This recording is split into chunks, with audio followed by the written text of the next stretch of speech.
What's going on, workforce? Brian here. Chris here. And today, Chris actually asked me an interesting question, and we decided we're just going to sit down and film it. So you're going to be seeing me process the question in real time. Chris, why don't you ask the question so everybody's on the same page? We've seen a lot of people coming into the community, a lot of sprouts, a lot of new faces. And there is a question of kind of where they should get started. But if they're not sure if they want to get started, what hour of gameplay would you show them looking over your shoulder or a video? What would you show them to best represent all of Final Fantasy XIV? And when he asked me that, I was like, oh, I'd start with, wait, no, should I start with this? And so, yeah, I figured we'd sit down and actually make this a discussion topic. Love to know your thoughts, so feel free to weigh in if you know exactly what that would be. Chris, I guess just as a clarification, that hour of gameplay doesn't have to be like straight through. Like I could take 15 minutes of X. Okay, cool. Okay, that makes it a lot more fun because it's like, oh, if I only had 1 hour, okay. I mean, trailers try to sell the game in 2 minutes, and they have varying success depending on the trailer and the person watching it. Mm-hmm.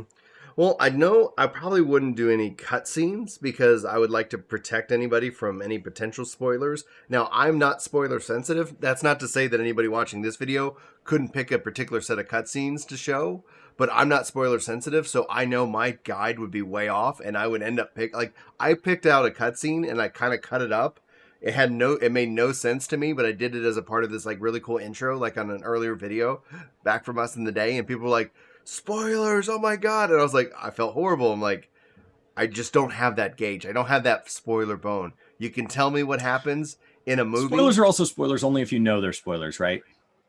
And so if you just put a bunch of words in a specific order or a bunch of faces that you don't know who they are, it's not a spoiler. So I think the most dangerous time is when somebody is playing. Right. If somebody's never seen this game, they don't know who anybody is, what any place is, and they're not going to remember that little clip by the time they get to that. And so unless somebody calls it out, like when an adult lets a bad word slip and then people make attention to it, and then little kids go, wait, what did I just hear? Like unless you call it a spoiler, I don't think it's a spoiler unless somebody's like right up against it, right? If you are watching a movie and you're invested and you're in the scene before somebody dies and you're aware their life is on the line and somebody walks by and goes, oh yeah, that was crazy, he dies here, that's a spoiler. But if 6 months before you see the movie, go, oh my gosh, and like characters are dying and it's all crazy, that to me, for my definition, like, cool, you sold me on the movie, and then I long forgot that.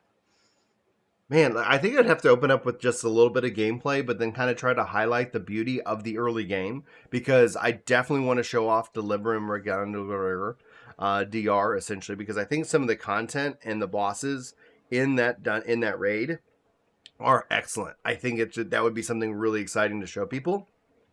But before I go right into like, oh my gosh, this is insane, like I would want to, like, you know, almost in a way where that with the Outer Worlds 2 like kind of trailer coming in with the narrator kind of memeing on like video game trailers, but just kind of as a highlight of like, yeah, let's show off some of the landscape. Cut to you know, like boss fight for a little bit. Okay, we're gonna go through peaceful Gridania. All right, cut to Bahamut raid. You know, it's like, and that way there's this kind of juxtaposition like there's a beauty to the world and to the characters, showing off like people emoting lots of different fashion. I would pick like one of every race, because one of the things I think typically gets memed on is like, oh, we have bestial races like every other game in existence.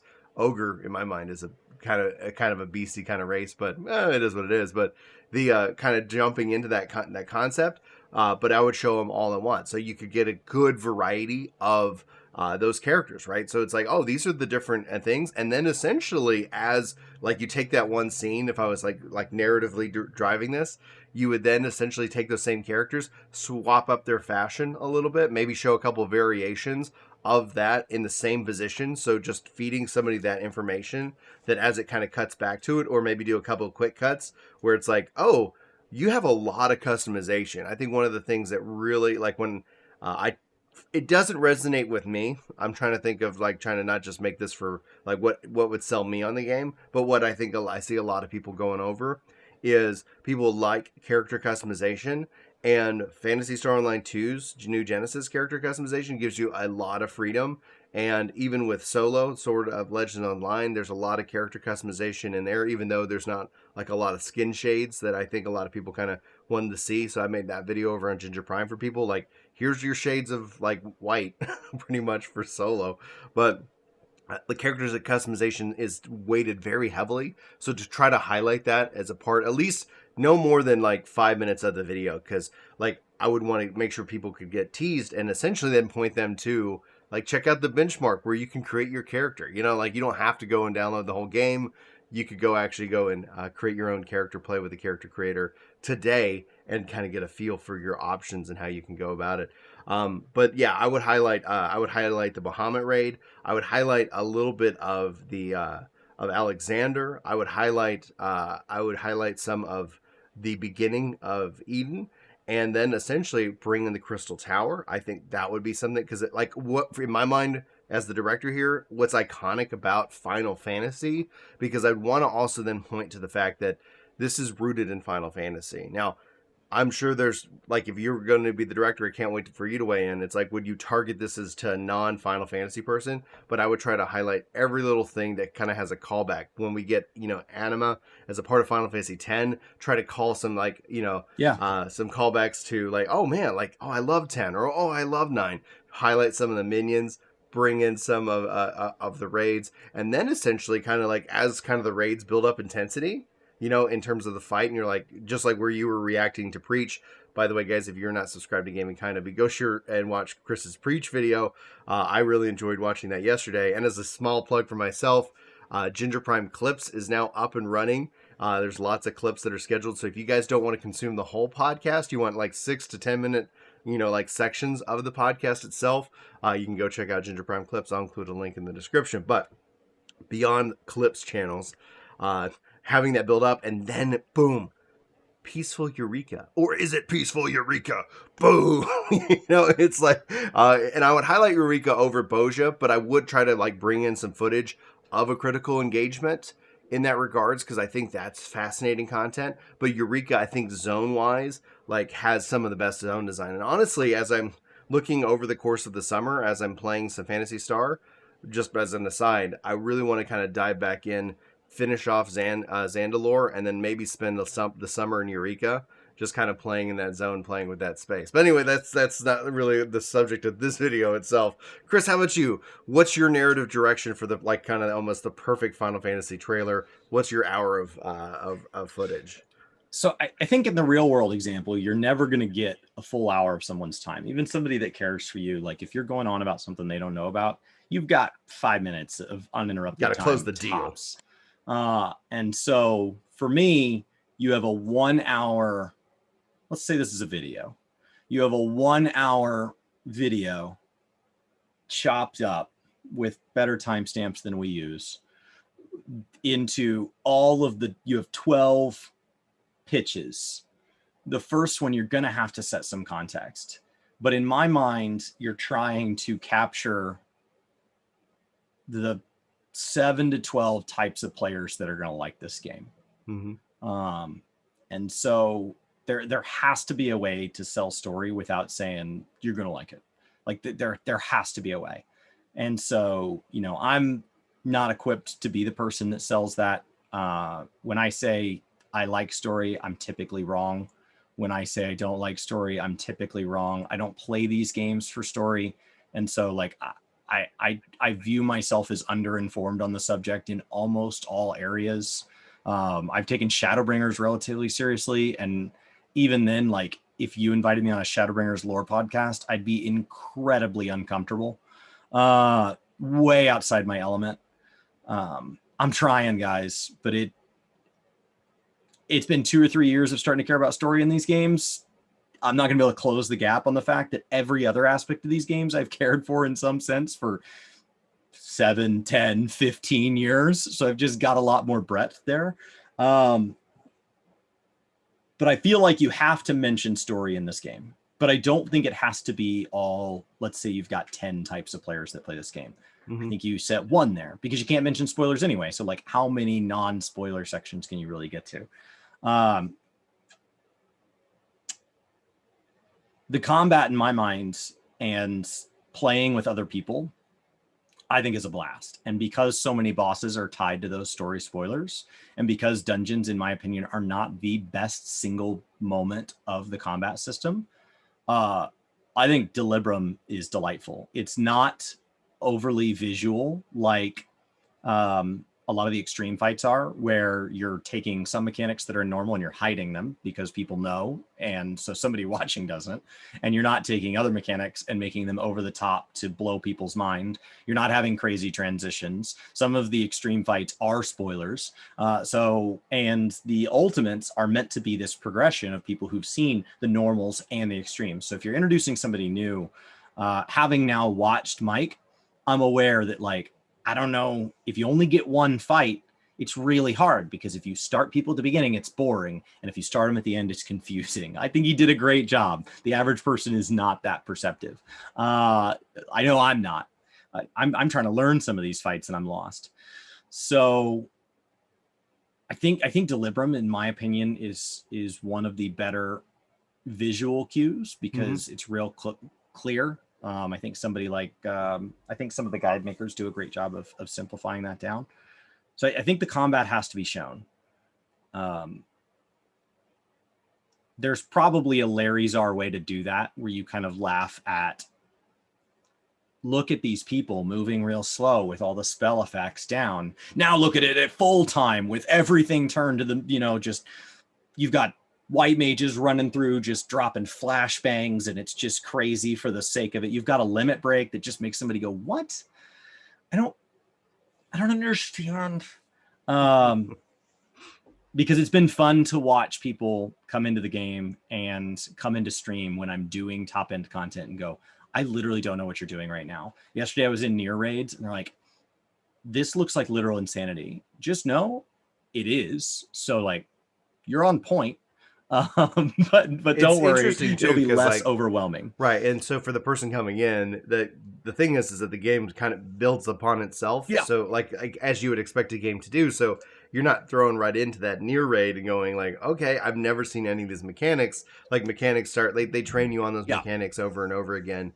And ideally, if you're paying attention, one of the things I've always enjoyed is that when they'll introduce a mechanic in a raid, like in the near raid or in like the savage raids, etc., then essentially, like in the next expansion, you might see that mechanic brought into a dungeon, but obviously in a much lesser form. So if you've actually played the raids, you're like, oh, I've seen this mechanic. And then if you haven't, the newer content tends to also kind of somewhat backtrain you, backfill you for that piece of content, which is really, I think, a pro player move in my mind. Because I didn't get into the Omega of Savage. And so then all of a sudden it's like, oh, there's this mechanic. I was like, what is this? And they're like, oh, it's a part of that. But then I was also part of the 24-mans. I was like, oh, I've seen this before. And this is the first time I've seen them introduce it as a part of a dungeon. This is great. Like, I'm excited to see how that ultimately plays out. But it's such a fascinating question, and such that I would love to know what people would think. Like, what hour of game footage, like, the video doesn't have to be an hour, but it's like you cannot. MMORPGs also have like when somebody sees something, they go, oh, like, I'm not really into crafting. Okay, well, let's talk about gathering. Well, I'm not really into gathering. Okay, let's talk about Golden Saucer. Yeah. Well, I'm not I really. didn't even mention any of that. I think content. there's Jeez. just like, it's not that any one of those is just this amazing, perfect fit. It's that there's a mountain of them. Right. It's that's the always been of MMO content. That's always been the value proposition that I've had, is that even if something doesn't necessarily appeal to me, right? Like, I'm not playing Mojang, but I'm glad it's there. I'm not an Ultimate Raider, but I'm glad it's there. But the idea is that you come into this place and it's like, hey, we've got all this really great attractions. We have after you get off the MSQ train, then all of a sudden it's like, hey, you can go play in these different spaces.